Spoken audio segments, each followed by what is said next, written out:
Quero hoje, então, convidar vocês a estarmos meditando em algo muito importante concernente à Igreja do Senhor.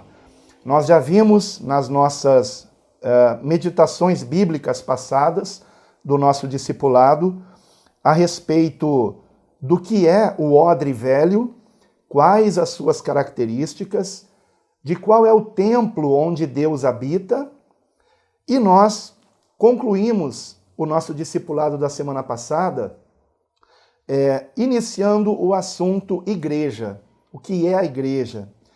E o tema do nosso discipulado de hoje é uma pergunta: a igreja ou as igrejas? Eis a questão. A igreja no singular ou as igrejas? Então nós vamos para a primeira referência bíblica onde aparece a palavra igreja no Novo Testamento, que se encontra no Evangelho segundo Mateus, capítulo 16, versículos de 13 a 20. Para poupar um pouquinho da minha voz, queria pedir nosso amado pastor Álvaro para fazer essa leitura. Por favor, pastor, Evangelho segundo Mateus, capítulo 16, dos versículos 13 a 20. Amém. E chegando Jesus à parte de Cesareia de Filipe, interrogou os seus discípulos, dizendo: Quem dizem os homens ser o Filho do Homem? Eles disseram, uns João ou Batista, outros Elias, outros Jeremias, ou um dos profetas. Disse-lhe ele: E vós, quem dizeis que eu sou? E Simão Pedro, respondendo, disse-lhe: Tu és o Cristo, o Filho do Deus vivo.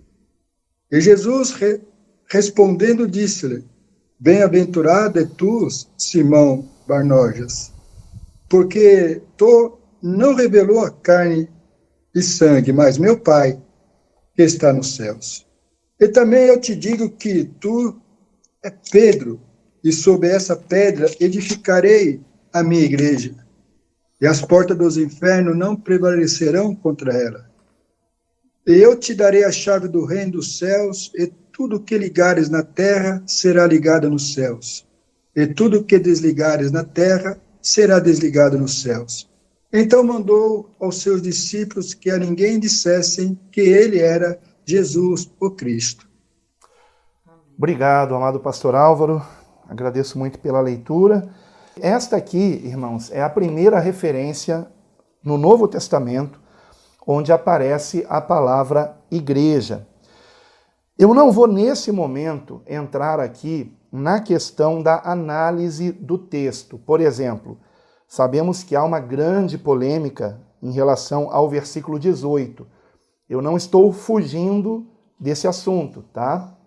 Eu tenho algo muito importante para compartilhar com vocês mais à frente em relação a essa questão do versículo 18, mas isto ficará um pouco mais para diante, quando nós já tivermos uma ideia bastante clara do que é a igreja do Senhor, né? Mas aqui no versículo 18 aparece pela primeira vez esta palavra que em grego, lembrando que os escritos do Novo Testamento, os manuscritos deles, os mais antigos, estão escritos todos em grego. É bem verdade que existem também manuscritos em aramaico ou siríaco, que é a versão peshita, mas os manuscritos da peshita não são mais antigos que os manuscritos gregos. De modo que, nos manuscritos gregos, esta palavra é a palavra eclesia, que traduzida para o português é igreja. Bem, algo muito importante que nós precisamos entender é que, tendo em vista que a Bíblia não foi escrita em português, eu não tenho que usar um dicionário de português para eu descobrir o sentido de uma palavra bíblica. Eu preciso descobrir qual era aquela palavra no idioma original, e no caso do termo traduzido como igreja, a palavra em grego é eclesia, e então descobrir qual era o sentido dessa palavra no original, no caso, no grego. O que essa palavra significava há 2000 anos atrás, quando esse texto foi escrito? O que essa palavra significava naquela região para a qual foram redigidos esses textos, para aqueles que estavam lendo estas escrituras, estes manuscritos? E graças a Deus nós temos, né, estudiosos deste assunto e que podem nos dar uma boa noção do que significava, por exemplo, esta palavra eclesia. Eu quero aqui então fazer menção a um livro que eu tenho aqui, se vocês até depois quiserem tentar adquirir, está difícil de achar, mas pela internet vocês podem talvez encontrar ainda algum site que consiga fornecer para vocês. Palavras-chave do Novo Testamento, de William Barclay. William Barclay foi um estudioso do grego bíblico, chamado grego koiné, o grego que foi o idioma no qual foram escritos os livros do Novo Testamento. E o que ele diz a respeito de eclesia? Não sei se dá para vocês verem aqui. Eclesia. Eclesia. Vou ler aqui para vocês. Como tantas palavras no Novo Testamento, eclesia tem um fundo histórico duplo. Primeiramente, eclesia tem um pano de fundo grego.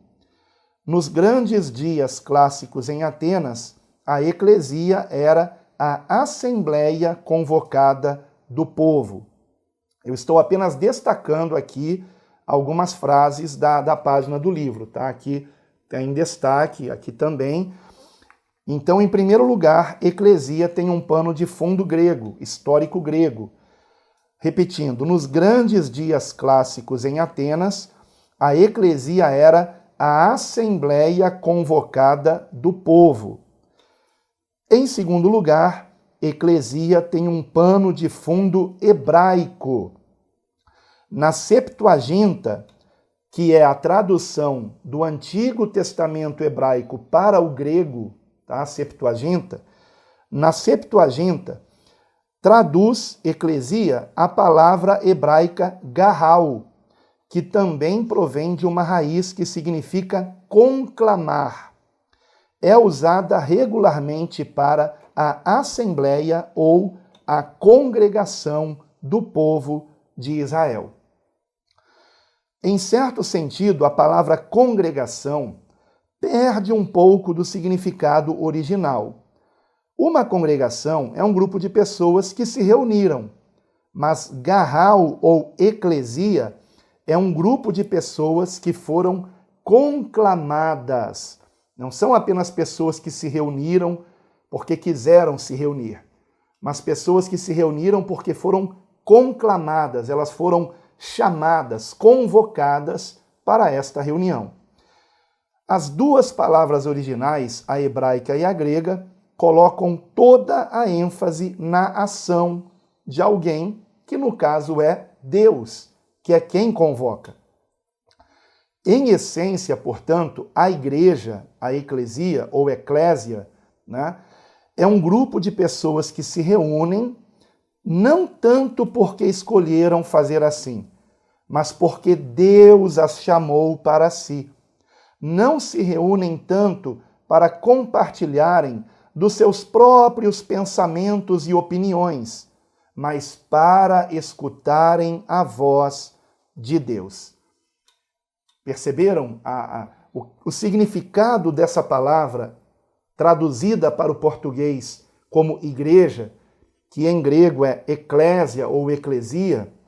Eu já ouvi os dois tipos de pronúncias, né, por pessoas que dizem entender do grego, mas o sentido dela é uma reunião de pessoas que foram chamadas por Deus. Vejam que ele conclui aqui dizendo para escutarem a voz de Deus. Mas eu acrescento o seguinte, não é apenas escutar a voz de Deus por escutar. No caso da Igreja de Cristo, escutarmos a voz de Deus visando a mútua edificação em Cristo. Nos edificarmos mutuamente em Cristo Jesus nosso Senhor.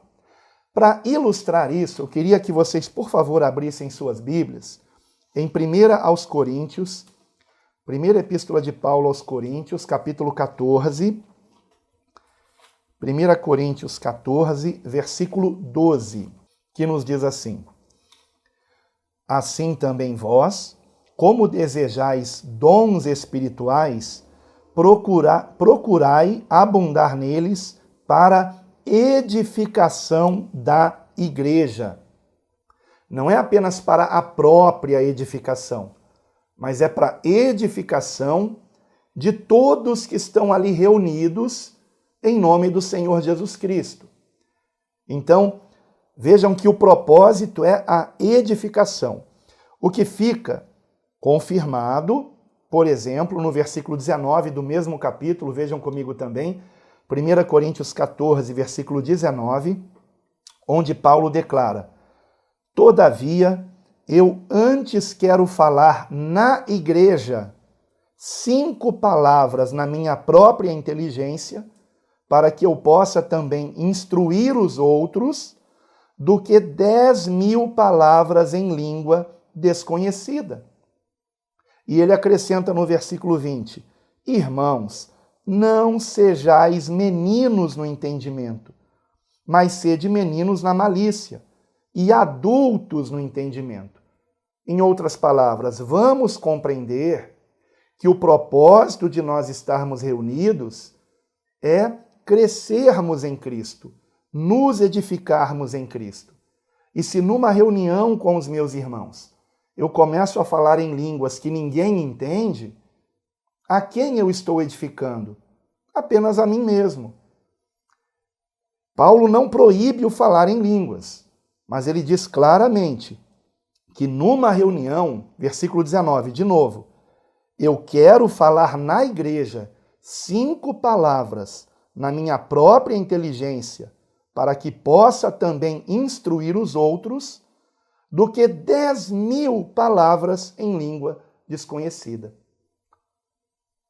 Talvez alguém esteja se perguntando, mas como é que pode isso? Porque em tantas igrejas a gente vê as pessoas falando em línguas desconhecidas, sejam línguas de homens ou de anjos, mas se forem de homens é outro idioma que ninguém no Brasil conhece, ou poucos conhecem. Essa é uma outra polêmica, né, que eu ainda vou tratar mais à frente. Mas a questão é, hoje nós vemos em tantas igrejas, de tantas denominações, especialmente as que se dizem pentecostais, pessoas falando em línguas na reunião, sem que haja intérprete. E Paulo deixa bem claro que se não houver intérprete, é para você falar apenas consigo mesmo e com Deus. Está escrito no versículo 28, veja comigo, 1 Coríntios 14, 28. Se não houver intérprete, esteja calado na igreja e fale consigo mesmo e com Deus. Paulo falava línguas, veja o que ele diz no versículo 18, 1 Coríntios 14, 18.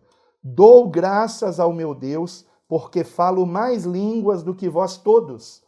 Todavia, eu antes quero falar na igreja 5 palavras na minha própria inteligência, para que possa também instruir os outros, do que 10.000 palavras em língua desconhecida. Por quê? Porque o propósito da igreja, da reunião cristã, é a edificação. Não é me foge aqui a palavra, mas não é a admiração. Puxa, como o irmão fala línguas, estou admirado aqui, que maravilha. Não é esse o propósito da reunião, irmãos. Então vejam, a prova disso é o que ele está dizendo aqui no versículo 26, 1 Coríntios 14, 26. Que fareis, pois, irmãos? Quando vos ajuntais, cada um de vós tem salmo, tem doutrina, tem revelação, tem língua, tem interpretação, faça-se tudo para edificação. E resumindo, versículos 39 e 40. 1 Coríntios 39 e 40. Portanto, irmãos, zelai por profetizar, A tradução procurai com zelo está errada. Eu digo isso com toda certeza, tá? A tradução correta é zelar. Tenha zelo pelo profetizar. E não proibais falar em línguas. Mas lembrando, ele já tinha dito que só se pode falar em língua se houver intérprete. Isso está sendo dito nos versículos 27 e 28. Agora, prosseguindo aqui, do 39 para o 40. Não proibais falar em línguas, mas faça-se tudo decentemente e com ordem. Inclusive, a palavra decentemente pode também ser traduzida como apropriadamente ou dignamente e com ordem. Então, igreja não é uma bagunça, igreja não é uma desordem. Igreja tem um propósito, irmãos: edificação em Cristo. Então, como que eu definiria a eclésia ou eclesia? Palavra esta grega traduzida para o português como igreja. Em relação à reunião dos irmãos em Cristo, eu defino então como que a eclesia, portanto, é formada pela reunião dos que atenderam ao chamado divino para se unirem a Cristo. Então, repito, a eclesia é formada, ou eclésia, ou igreja, a igreja é formada pela reunião dos que atenderam ao chamado divino para se unirem a Cristo. Se alguém quiser anotar isso, vou repetir mais uma vez. A igreja é formada pela reunião dos que atenderam ao chamado divino para se unirem a Cristo. Isto nos leva a uma pergunta inevitável. A quem Deus chama? A quem Deus chama? A quem Deus quer chamar? E a resposta nós podemos encontrar em Mateus, voltando para Mateus, capítulo 11, versículo 28. Vinde a mim todos, disse Jesus. Vinde a mim todos.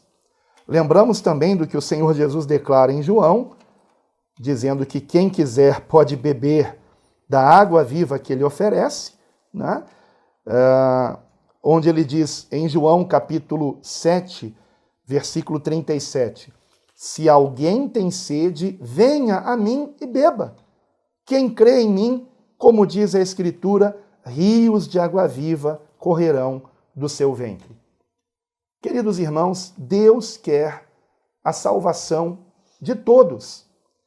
Vinde a mim todos que estão cansados e oprimidos, e eu vos aliviarei. Quem é que não precisa desse descanso? Quem é que não precisa dessa libertação de opressão, senão toda a humanidade? O Senhor se oferece para todos. Por isso que João 3,16 é considerado o versículo que resume melhor o Evangelho, esta boa notícia de que Deus quer a salvação de todos, chamando a todos para a fé em Cristo, cuja primeira evidência é o arrependimento de pecados. Então, por isso que em João 3,16 está escrito: Deus amou o mundo de tal maneira que deu o seu Filho unigênito, para que todo aquele que nele crê não pereça, mas tenha a vida eterna. Todo aquele que nele crê. A palavra não diz Deus amou alguns. Não, Deus amou no sentido de querer a salvação de todos. Agora, todos correspondem a Cristo?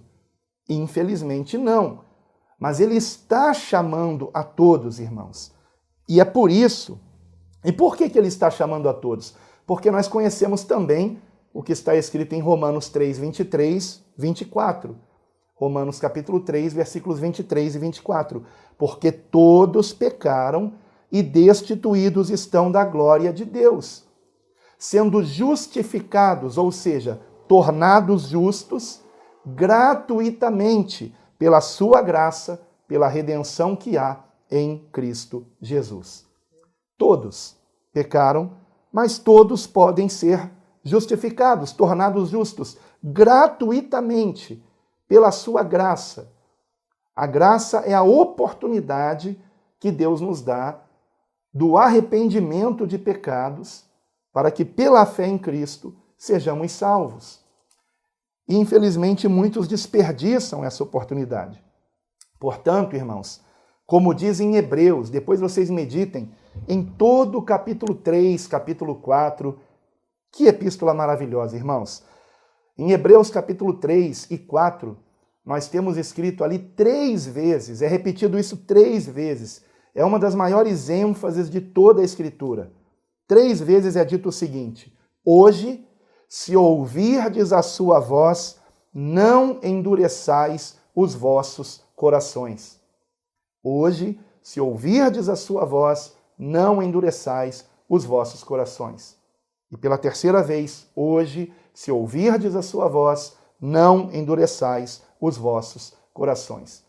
Isso está em Hebreus capítulo 3, versículo 7, ainda no capítulo 3, versículo 15, e no capítulo 4, versículo 7.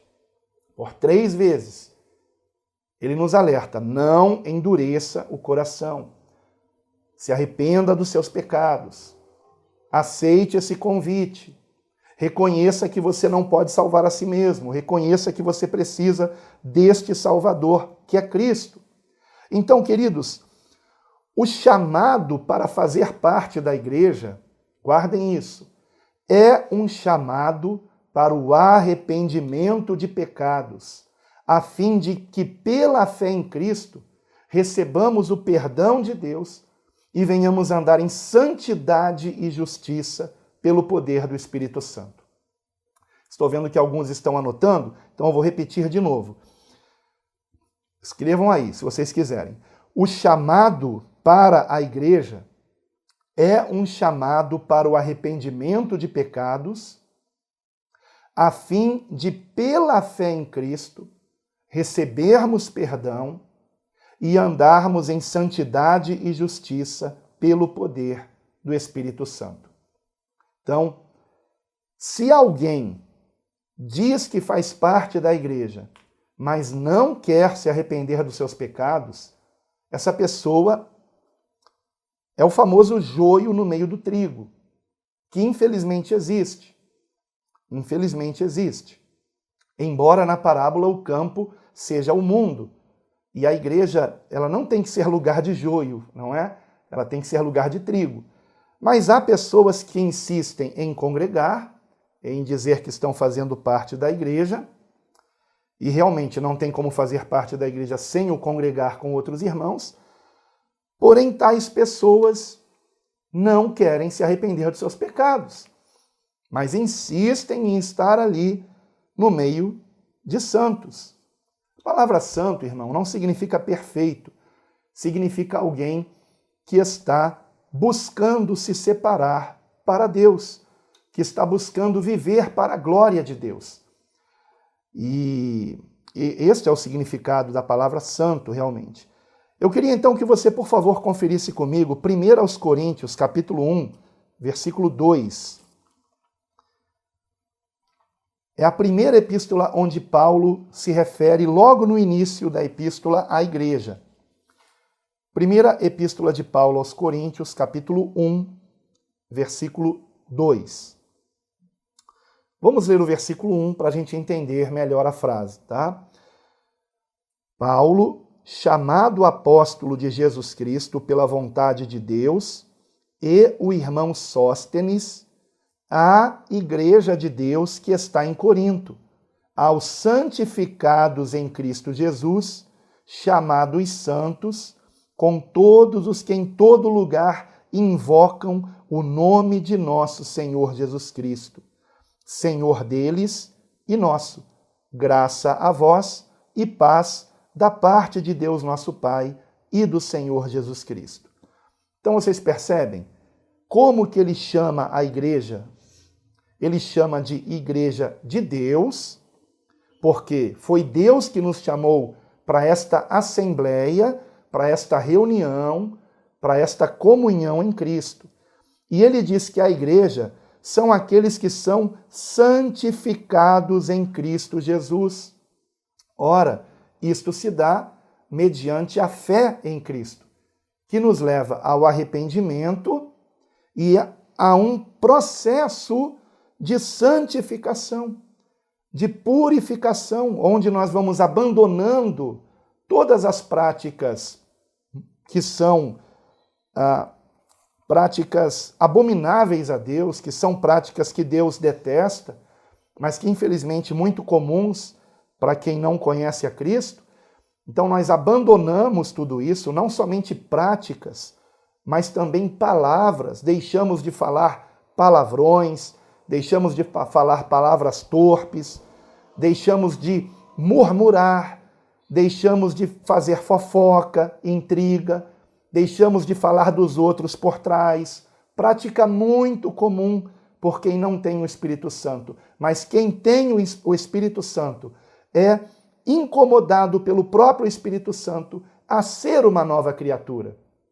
E ser uma nova criatura é andar em santidade e justiça. E para isto existe a igreja. Para que mutuamente venhamos nos motivar a abandonarmos o pecado e a cada dia mais sermos cheios do Espírito Santo, mediante o crescimento na graça e conhecimento do nosso amado Senhor Jesus Cristo. Ainda em 1 Coríntios capítulo 8, vejam comigo, por favor. 1 Coríntios capítulo 8. Alguém havia certamente perguntado a Paulo a respeito das questões de comer alguma coisa sacrificada a ídolos.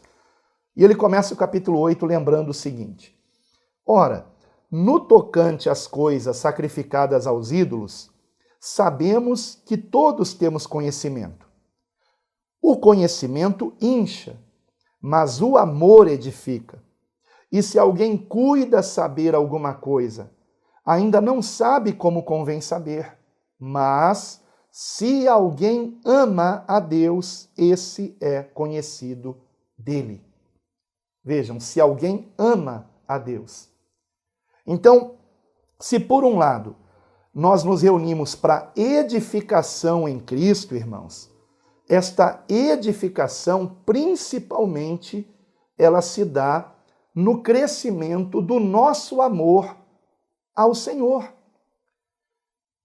Eu, inclusive, disse, o pastor Álvaro é testemunha disso, eu disse na nossa reunião de pastores na segunda-feira, lembrei aos pastores, mais uma vez, que a principal missão de um pastor é despertar nos irmãos, nos demais irmãos, um amor por Cristo cada vez maior. E nós, pastores, temos que amar a Jesus mais do que qualquer outro irmão na igreja. Por isso é que pastoreamos, porque o Senhor percebeu o quanto nós o amamos e nos chamou para essa obra. Jesus nunca vai chamar alguém para pastorear as suas ovelhas que não o ame de todo o coração. Por isso Jesus perguntou a Pedro: Pedro, tu me amas mais do que estes outros? Isso está escrito no último capítulo do Evangelho segundo João. Tu me amas mais do que esses outros? Então, um pastor não somente é alguém que tem que amar o Senhor mais do que o normal, do que a maioria das pessoas, ele tem que ter um amor acima da média, né? Mas também ele tem que despertar nos irmãos este amor ao Senhor Jesus. Então, a principal tarefa de um pastor é essa tarefa, irmãos. E principalmente porque vejam o que está escrito em 1 Coríntios 16, capítulo 16. 1 Coríntios 16, versículo 22. Se alguém não ama ao Senhor Jesus Cristo, seja anátema. Maranata. Se Maranata significa hora vem Senhor Jesus. É um chamado para que Jesus venha. Mas se alguém não ama ao Senhor Jesus, saia do nosso meio. Seja anátema. Essa palavra anátema significa visto como maldito, como alguém que não tem a bênção de Deus. Então a questão é, nós amamos o Senhor Jesus Cristo, queridos irmãos? Nós amamos o Senhor? Ele nos chamou porque Ele nos ama. Mas se nós não compreendermos que esse chamado é um chamado para um relacionamento com Ele, que é alguém que nos ama e que nós devemos amar, nós não somos da igreja. Da igreja. Podemos até fazer parte de uma reunião cristã, mas será que realmente fazemos parte da igreja do Senhor? Queridos irmãos, muitos religiosos, cristãos, que se dizem cristãos, terão uma terrível surpresa no dia da vinda de Cristo. Abram comigo suas Bíblias em Mateus capítulo 7. Mateus capítulo 7.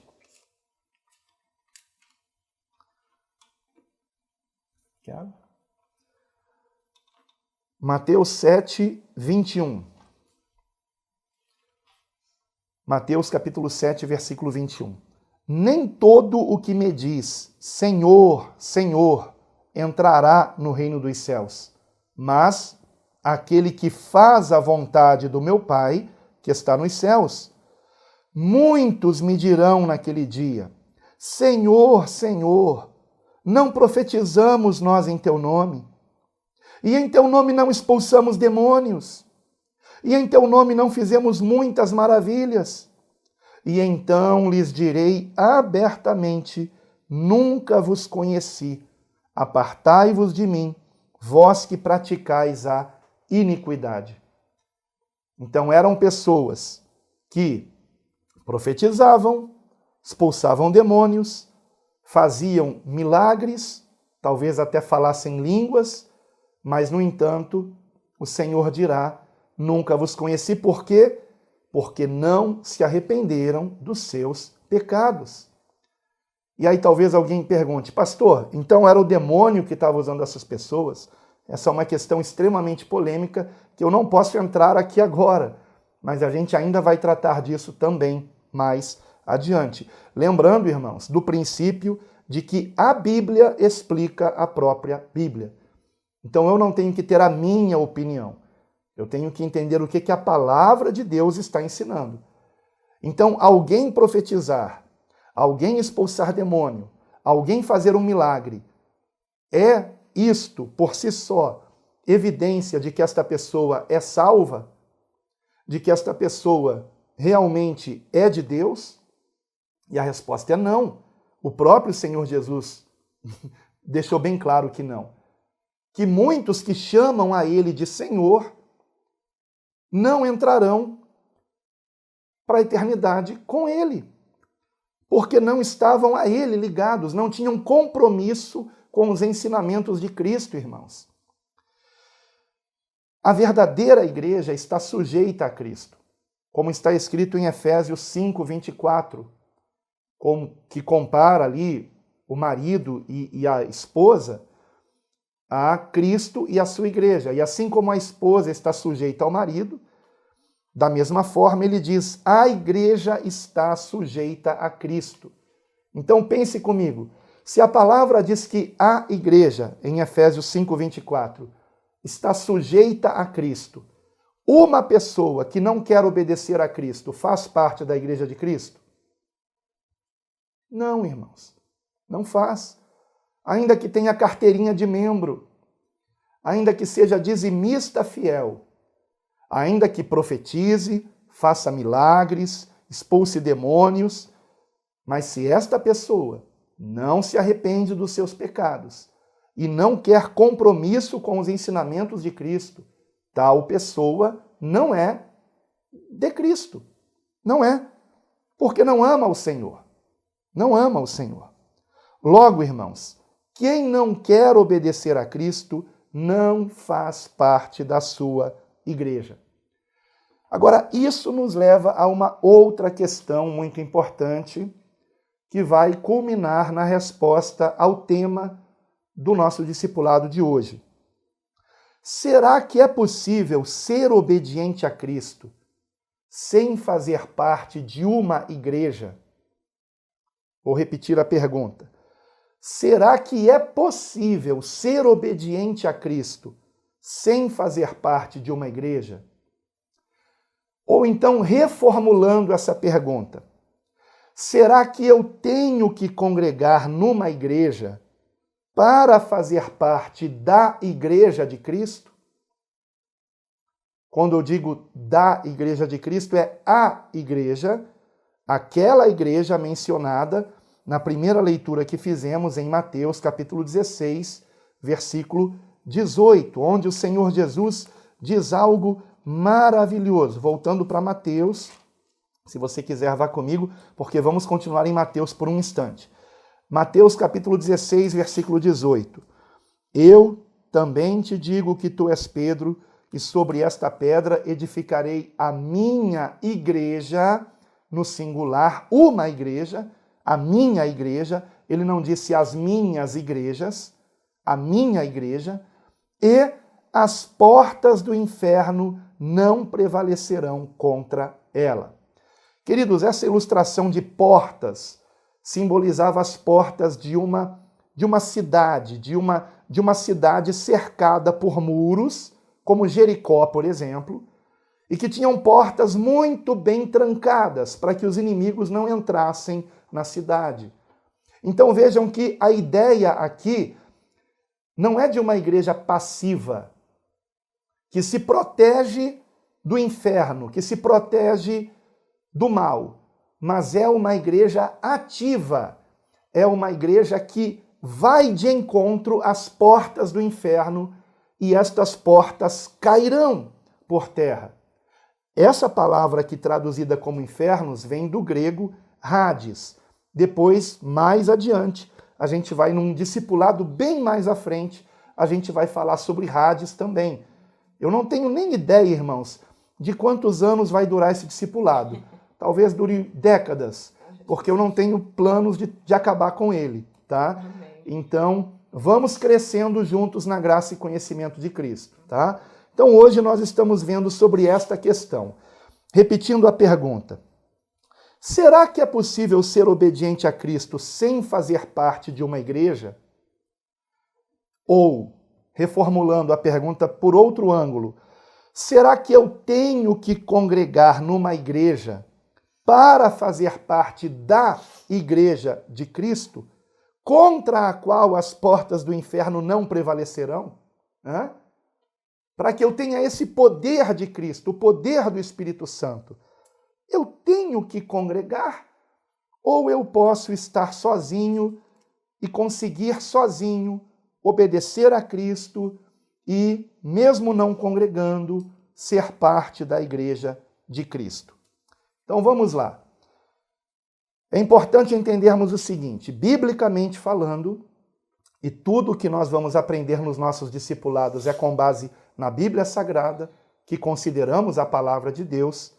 Com base na palavra de Deus, existe sim a igreja, mencionada pela primeira vez em Mateus capítulo 16, versículo 18, mas também as igrejas, no plural, como, por exemplo, nós vemos que o que está ensinado em Mateus capítulo 18, do versículo 15 a 22, só pode ocorrer no âmbito de uma igreja, no sentido de uma congregação de certo número de irmãos limitado. Uma congregação de quantos irmãos? De 10, 15, 20, 50, 100 irmãos. Na verdade, irmãos, no Novo Testamento, nós nem encontramos igrejas com tanto número assim de irmãos quanto uma centena de irmãos, tá? Nós encontramos, sim, igrejas se reunindo nos lares e, evidentemente, numa casa não cabem 100 pessoas, né? Aí talvez alguém diga, mas e a igreja de Jerusalém?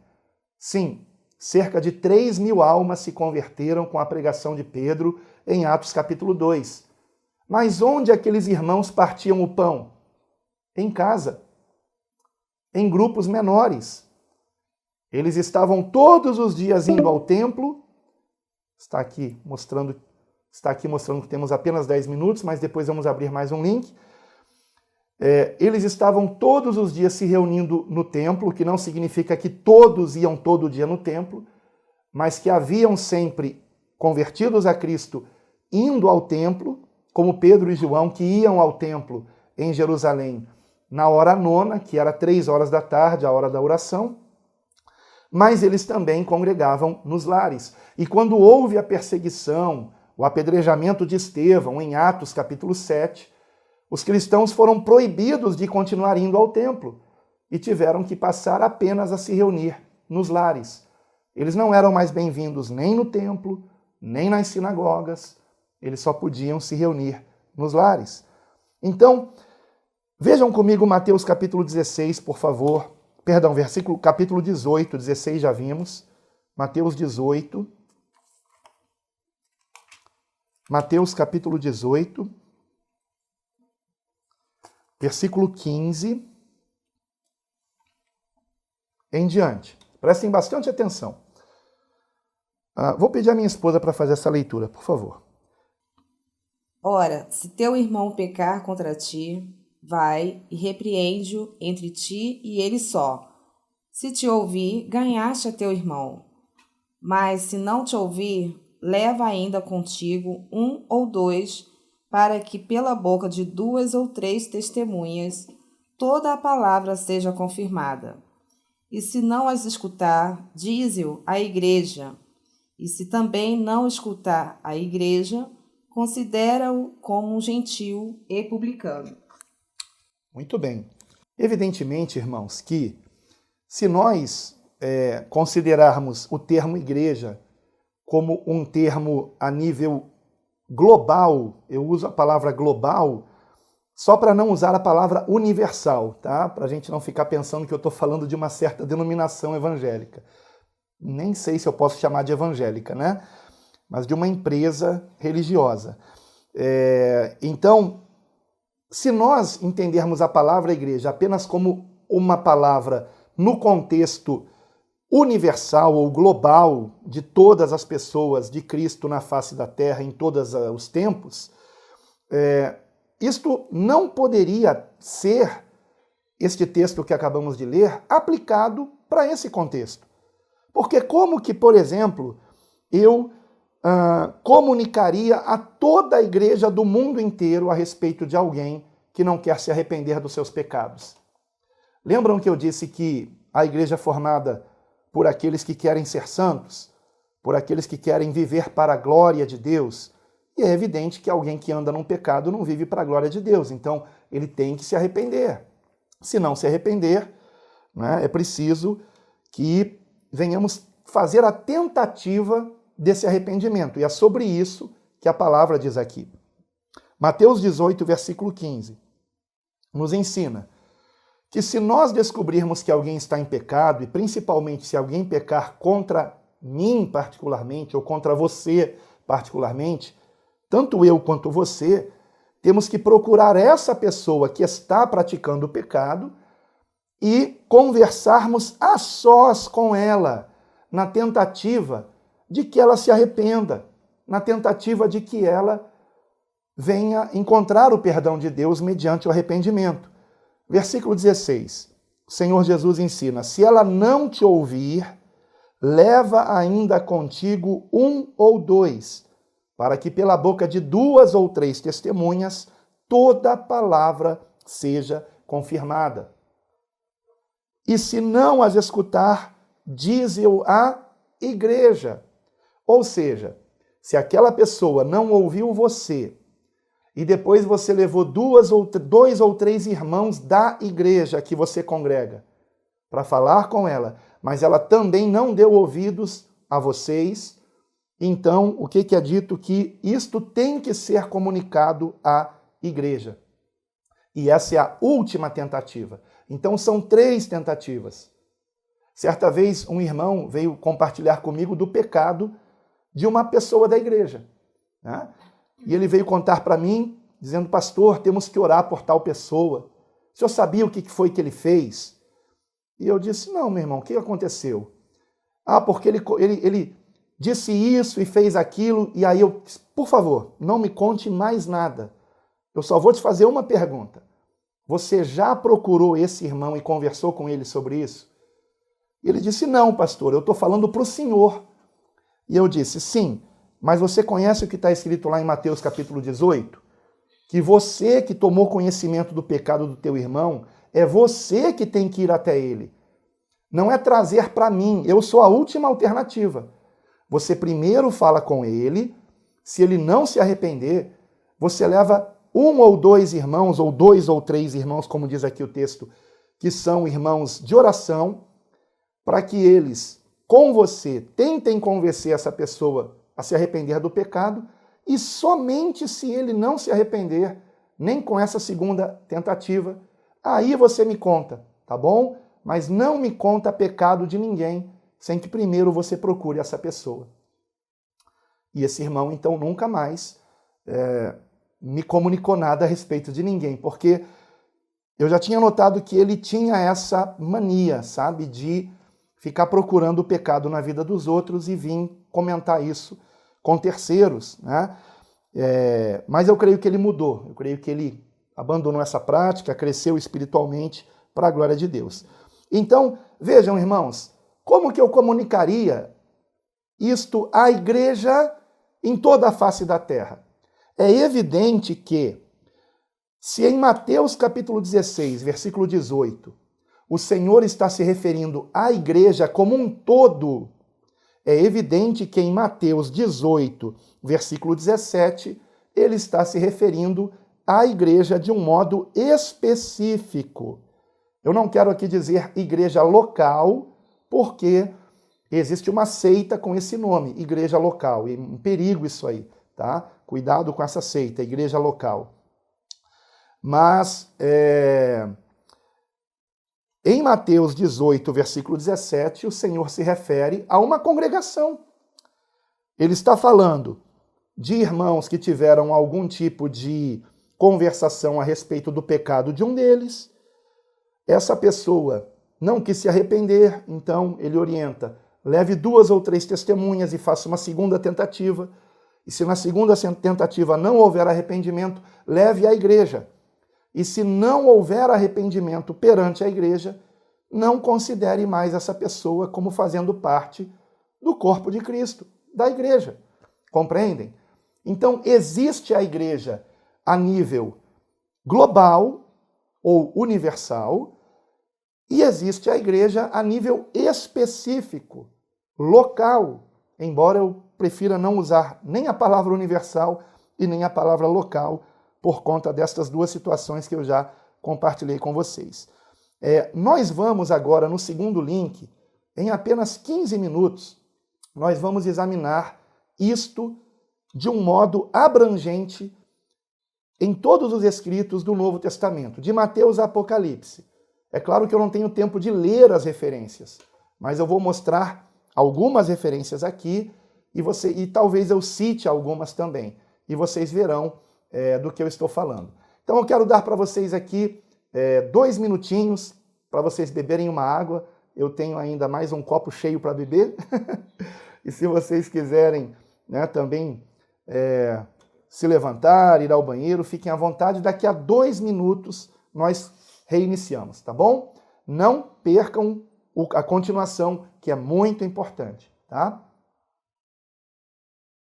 Meus queridos irmãos, dando seguimento aqui então ao discipulado, eu queria começar essa segunda parte com uma informação muito interessante. Por 115 vezes, o termo grego eclesia ou eclésia, ele se repete nos escritos do Novo Testamento. Nós vimos que a primeira vez que ele aparece é em Mateus, capítulo 16, versículo 18, mas ele se repete por mais 114 vezes. Então é uma grande quantidade de vezes, evidentemente. Isso revela a importância do assunto igreja. Agora, temos também que lembrar que essa palavra não foi uma palavra inventada pelo Senhor Jesus. Era um termo que já existia, que se tratava de um chamado era uma convocação, né, um chamado para uma reunião que geralmente acontecia nas cidades, nas entradas das cidades, com as pessoas que tomavam decisões acerca do que acontecia na cidade. Então era um termo grego que já existia. E o Senhor Jesus usou esse termo para falar da sua igreja, como nós vimos em Mateus capítulo 16, versículo 18. Porém, das 115 vezes que o termo eclésia ou eclesia se repete no Novo Testamento, nós podemos descartar 5 destas ocorrências. Por quê? Porque em 5 ocasiões esta palavra não se refere aos cristãos, não se refere a uma reunião cristã de discípulos de Cristo. Por exemplo, em Atos capítulo 7, versículo 38, caso você queira ver comigo, Atos 7, 38, onde está escrito assim, 7:38, só um instante que eu errei a página aqui. Este é o que esteve entre a congregação no deserto. Ora, aqui está falando da congregação do povo israelita. Então, não está falando necessariamente de uma congregação cristã, não está falando de uma igreja, de uma reunião de discípulos de Cristo, mas está falando dos israelitas. Mas se nós formos examinar este versículo, Atos capítulo 7, versículo 38, no grego, algo que vocês podem fazer, e mais adiante eu vou explicar como, vocês vão descobrir que o termo traduzido aqui como congregação é eclésia ou eclesia, tá? E que foi traduzido como congregação apenas para não confundir o leitor, para que o leitor não pensasse que estava se referindo à Igreja de Cristo.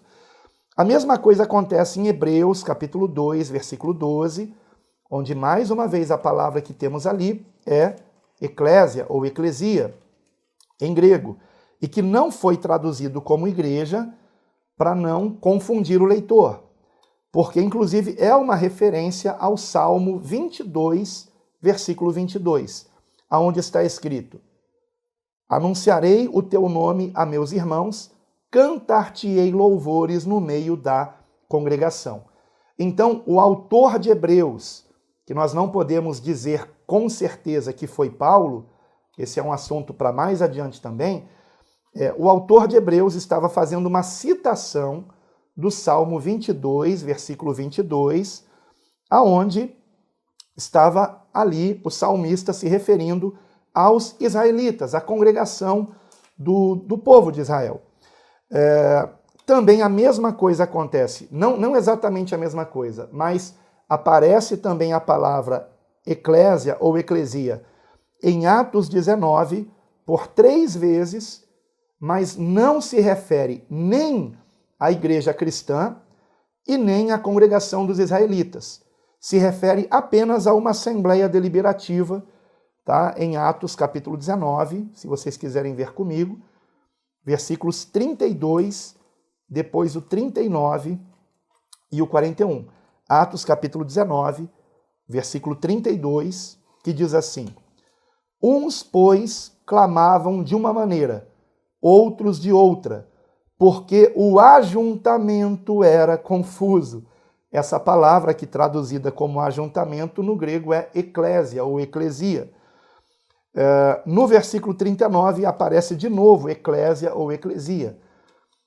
E, se de alguma outra coisa demandais, averiguar-se-á em legítima assembleia, em legítima eclésia ou eclesia, no grego.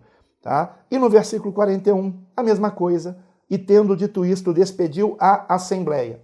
Mas no grego a palavra é eclésia, eclesia, que poderia ser traduzida como igreja? Até poderia, mas ficaria estranho, né? Porque nós estamos habituados a ouvirmos a palavra igreja apenas para se referir à reunião de irmãos em Cristo. E não é o caso aqui em Atos 19, nos versículos 32, 39 e 41, como também não é o caso em Atos 7, 38 e Hebreus 2, 12. Portanto, um total de 5 ocorrências onde o termo eclésia no Novo Testamento não se refere especificamente à Igreja de Cristo. Porém, Quantas vezes eu disse que aparece igreja no Novo Testamento? Ou eclésia, ou eclesia, né? Que é a mesma coisa. 115 vezes.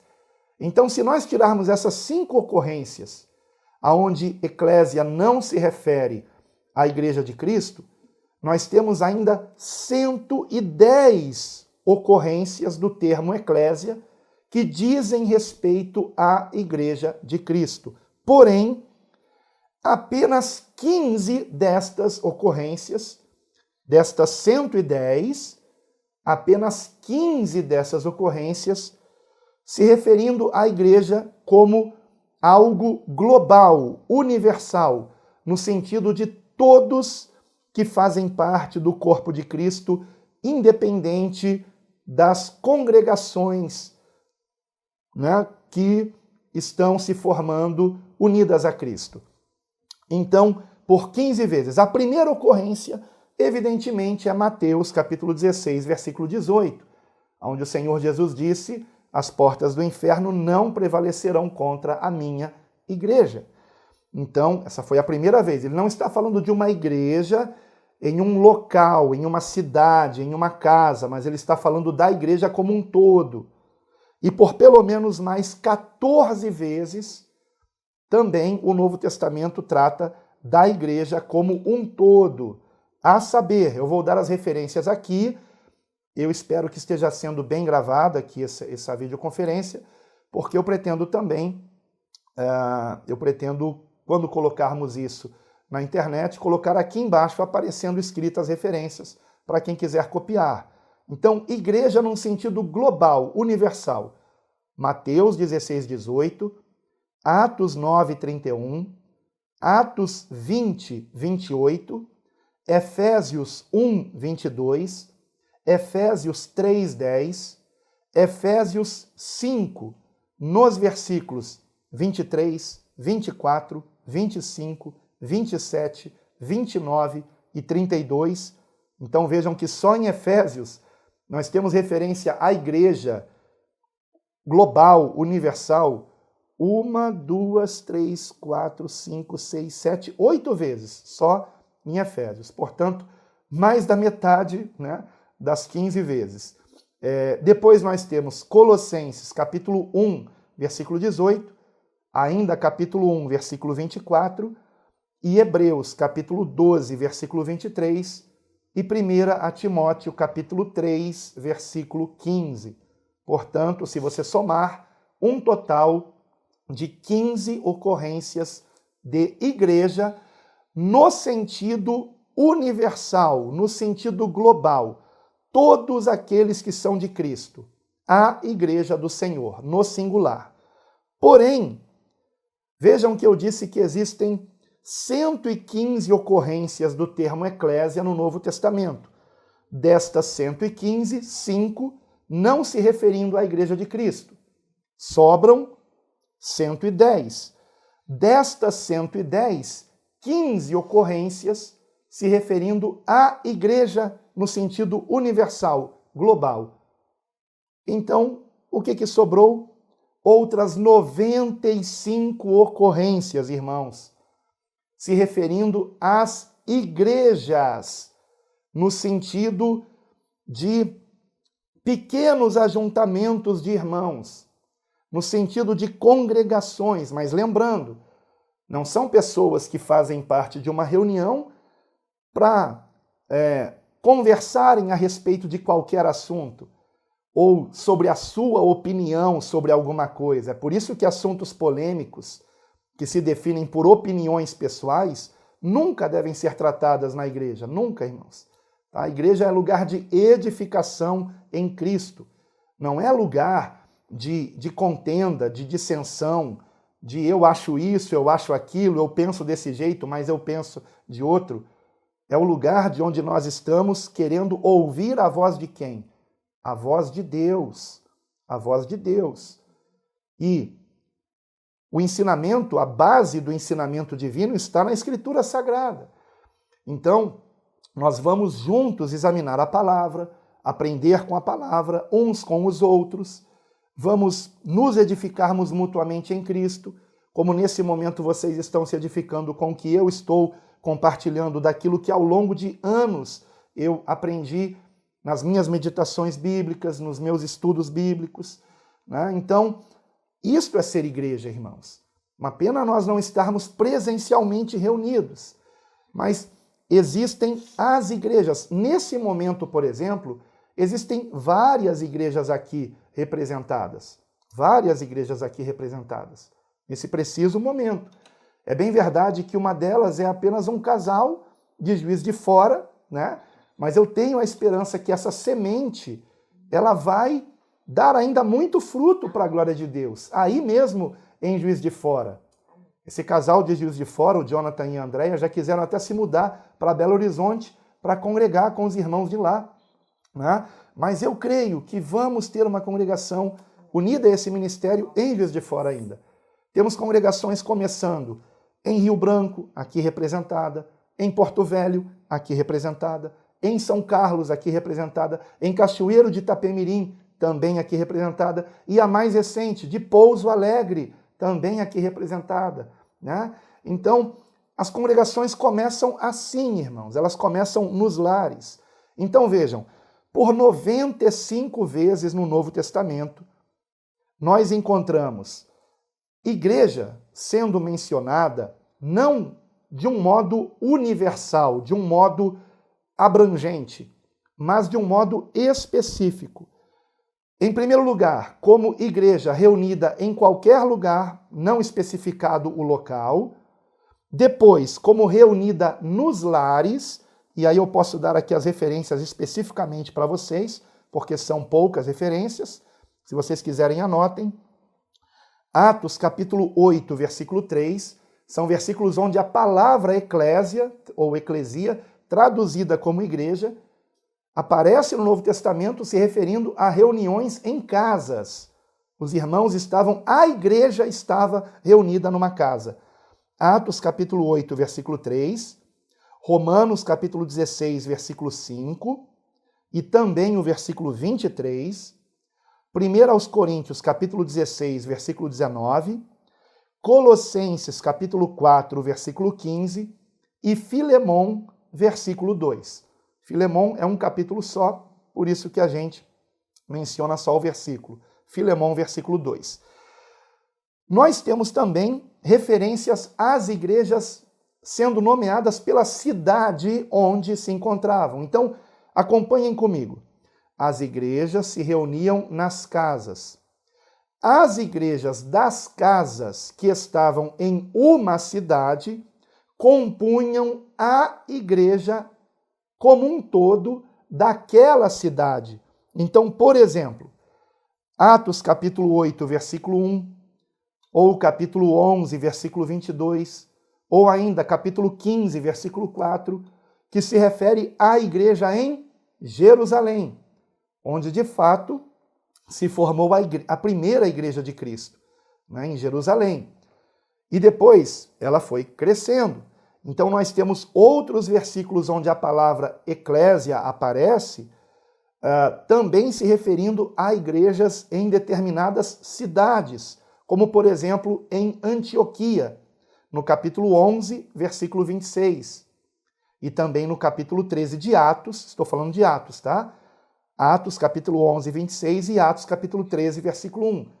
A igreja daquela cidade de Antioquia. E nós temos, por exemplo, sendo mencionado em Atos capítulo 20, versículo 17, a igreja em Éfeso, especificamente a igreja da cidade de Éfeso. Atos capítulo 20, versículo 17. Agora, a igreja de Éfeso, ela era composta por várias congregações que se reuniam nos lares em Éfeso.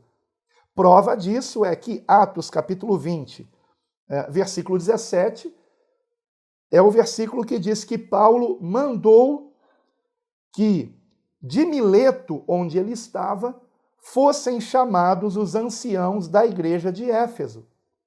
Então, em Éfeso havia a igreja de Éfeso, mas haviam as igrejas de Éfeso, compreendem? As igrejas nos lares da cidade de Éfeso podiam ser chamadas de a igreja de Éfeso.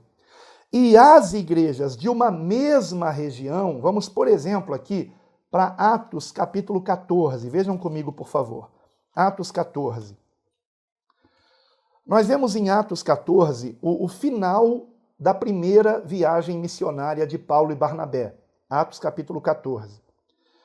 E Paulo e Barnabé, eles já haviam passado por Icônio, Listra, Antioquia, da Pisídia, Derbe, e então eles retornam por estas cidades todas, né? Agora, todas estas cidades, onde em cada uma delas se formaram igrejas, no versículo 23 diz que ele elegeu anciãos, que eram aqueles que pastoreavam as igrejas. Os anciãos podem ser chamados também de presbíteros, que eram aqueles que pastoreavam as igrejas. Ou, como hoje em dia, são chamados de pastores, né? Então, vejam, Listra, Icônio, Derbe, Antioquia da Pisídia, todas estas cidades ficavam dentro de uma mesma região chamada Galácia. E quando Paulo escreve aos Gálatas, como que ele começa a sua epístola? Se vocês quiserem, vejam comigo. Gálatas, capítulo 1. Galácia não era uma cidade, Galácia era uma região. Exatamente a região da primeira viagem missionária de Paulo com Barnabé, que o acompanhou nessa viagem. Gálatas, capítulo 1, versículo 2. E todos os irmãos que estão comigo, as igrejas, no plural, da Galácia, da região da Galácia. Galácia era uma região, não era uma cidade. E dentro da Galácia estavam estas cidades que Paulo e Barnabé percorreram na primeira viagem missionária. Agora, nós temos também no Novo Testamento outras regiões sendo citadas, chamadas também de regiões onde haviam igrejas, como, por exemplo, na Judéia, Galiléia e Samaria, 3 regiões que são citadas em um único versículo, Atos 9:31. Temos, por exemplo, a região da Ásia, sendo citada em 1 Coríntios 16:19, a Macedônia em 2 Coríntios 8:1 e ainda a Judéia em Gálatas, capítulo 1, 22 e 1 Tessalonicenses, capítulo 2, versículo 14. Agora, sempre, as 95 vezes que o termo eclésia ou eclesia se repete no Novo Testamento, se referindo às igrejas, sejam nas casas, sejam nas cidades, sejam nas regiões. Lembrando o seguinte, as igrejas de uma região eram as igrejas das cidades daquela região. As igrejas de uma cidade, ou a igreja de uma cidade, era composta pelas igrejas que se reuniam nas casas, porque até o 4º século nenhuma edificação havia sido construída para ser chamada de igreja. Os irmãos se reuniam na simplicidade de uma casa. Não estou dizendo que é proibido nos reunirmos em outro lugar, por favor. Não vão para esse extremo completamente absurdo, tá? Não estou dizendo isto. Mas é um fato, irmãos, que a igreja somos nós, onde quer que venhamos nos reunir. Onde quer que venhamos nos reunir. Agora, em todas as 110 vezes que o termo eclésia ou eclesia é mencionado nos manuscritos que compõem o Novo Testamento, em todas essas 110 vezes que se referem à Igreja de Cristo, em nenhuma delas, irmãos, o termo eclésia se refere a uma pessoa. A uma pessoa. O que nos mostra que não existe a igreja do eu sozinho. Repito, não existe a igreja do eu sozinho. Portanto, eu não posso bater no peito e dizer eu sou a igreja. Porque a palavra igreja não significa uma singularidade, mas uma pluralidade. A palavra igreja significa uma reunião de pessoas convocadas, e no caso da Igreja de Cristo, chamadas por Deus para se unirem a Cristo e serem salvas por meio da fé nele. E a primeira evidência da fé é o arrependimento de pecados. Então, em nenhuma ocorrência do Novo Testamento o termo eclésia se refere a alguém sozinho, porque seria algo completamente contraditório, tendo em vista que o termo em grego é uma convocação que, inclusive, no hebraico já existia o termo garral, que inclusive no Salmo 22 aparece no hebraico garral, mas na tradução do hebraico para o grego, a famosa Septuaginta, o termo ali foi traduzido na Septuaginta como eclésia ou eclesia. Então, se você, por exemplo, comprar um Antigo Testamento, ou seja, a Septuaginta, que é o Antigo Testamento grego, você vai encontrar várias ocorrências do termo eclésia, porém se referindo à congregação, à assembleia dos israelitas, né? E no Novo Testamento, que foi escrito em grego, embora nós tenhamos palavras também, ou melhor dizendo, livros também. Oi? O antigo em hebraico. Isso. Eu tinha falado grego? Grego. Perdão, obrigado, meu amor. Muito bom ela estar aqui do meu lado, né? Glória a Deus. Então, o Antigo Testamento em hebraico foi traduzido para o grego, resultando na Septuaginta. E o Novo Testamento, que foi escrito em grego, embora haja evidências de que alguns livros tenham primeiro sido escritos ou em hebraico ou em aramaico, o fato é que para ele ter sido divulgado no mundo inteiro da época, tinha que ser em grego, que era o idioma mais falado no mundo naquela época, né? Então, por isso que os manuscritos, e o próprio Paulo escrevia suas epístolas em grego para as igrejas gentílicas. Então, irmãos, respondendo àquela pergunta, existe a igreja ou as igrejas? Ambos. Existem as igrejas que formam a igreja. Vocês compreendem? Por exemplo, existem as igrejas que se reúnem nas casas, que formam a igreja de uma cidade. Existem as igrejas de cidades que formam a igreja de uma região ou de um estado. Então, por exemplo, se eu disser assim, a igreja de Minas Gerais, eu estou falando de todas as igrejas nas cidades de Minas Gerais. Se eu falar a igreja de Pouso Alegre, que fica em Minas Gerais, eu estou me referindo a todas as igrejas que existem na cidade de Pouso Alegre. Agora, se eu quiser me referir especificamente à igreja da nossa irmã Lúcia Helena, em Pouso Alegre, eu vou dizer a igreja que se reúne na casa da irmã Lúcia Helena. Agora, tanto a igreja da irmã Lúcia Helena, que se reúne na casa da irmã Lúcia Helena, quanto as igrejas que se reúnem em qualquer lugar de Pouso Alegre, formam a igreja de Pouso Alegre. E todas as igrejas de todas as cidades de Minas Gerais formam a igreja de Minas Gerais. E todas as igrejas dos estados do Brasil formam a igreja brasileira. E todas as igrejas de todos os países do mundo formam a igreja de Cristo como um todo. Amém, irmãos? Porque ele veio para salvar pessoas de todas as tribos, povos, línguas e nações. Aleluia! Então, há uma só igreja. Mas esta igreja, ela se compõe de igrejas, de pequenos organismos. Assim como, por exemplo, o corpo humano é um corpo. Pense no corpo humano, pense no seu corpo humano. Ele é um só corpo e tem uma só cabeça.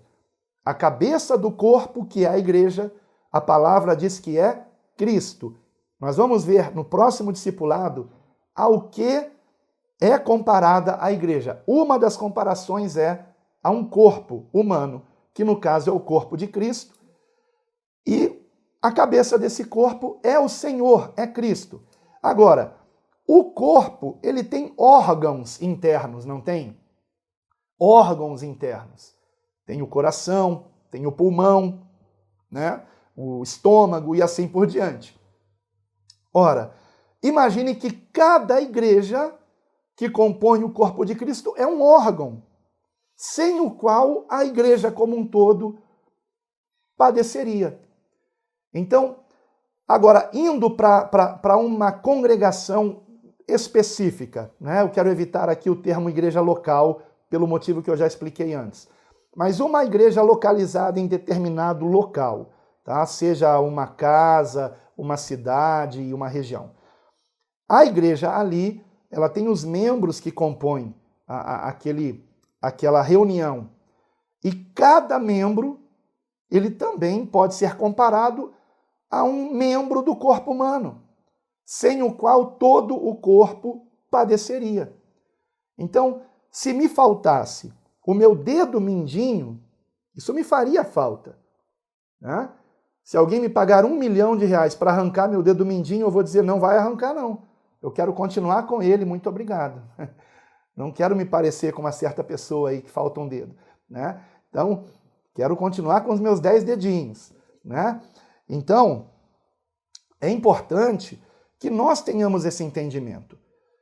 O nosso ministério é um ministério dentre muitos ministérios no mundo que compõem a Igreja do Senhor.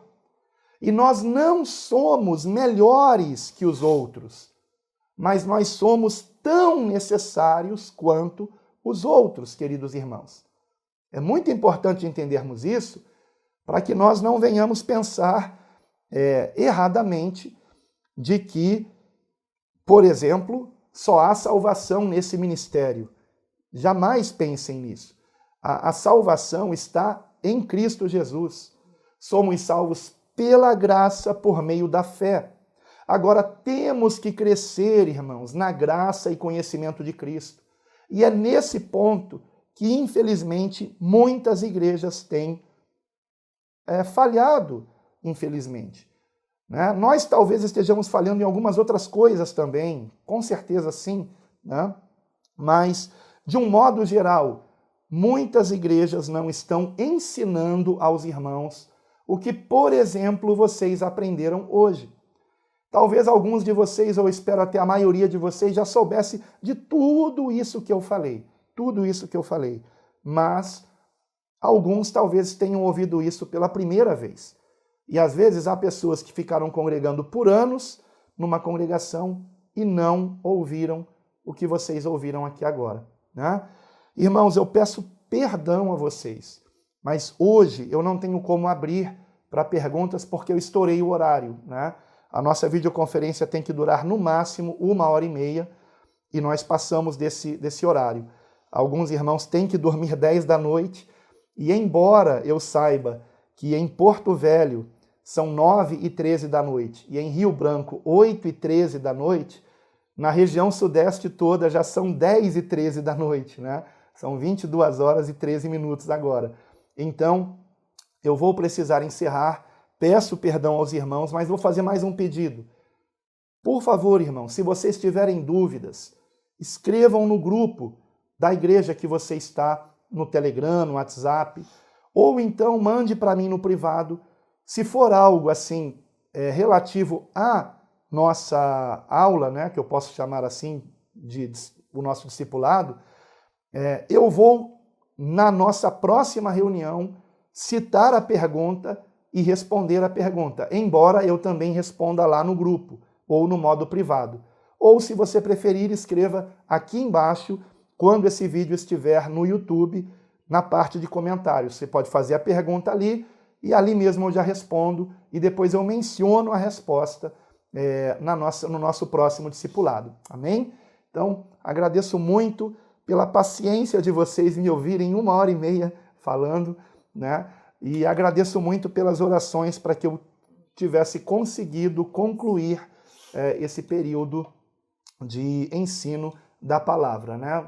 Eu realmente estou sentindo aqui o senso do dever cumprido. Eu estava preocupado de não conseguir dar esse ensinamento por conta da gripe, mas eu creio que eu já estou curado em nome de Jesus e para a glória de Deus. Amém? Então vamos orar agradecendo o Senhor.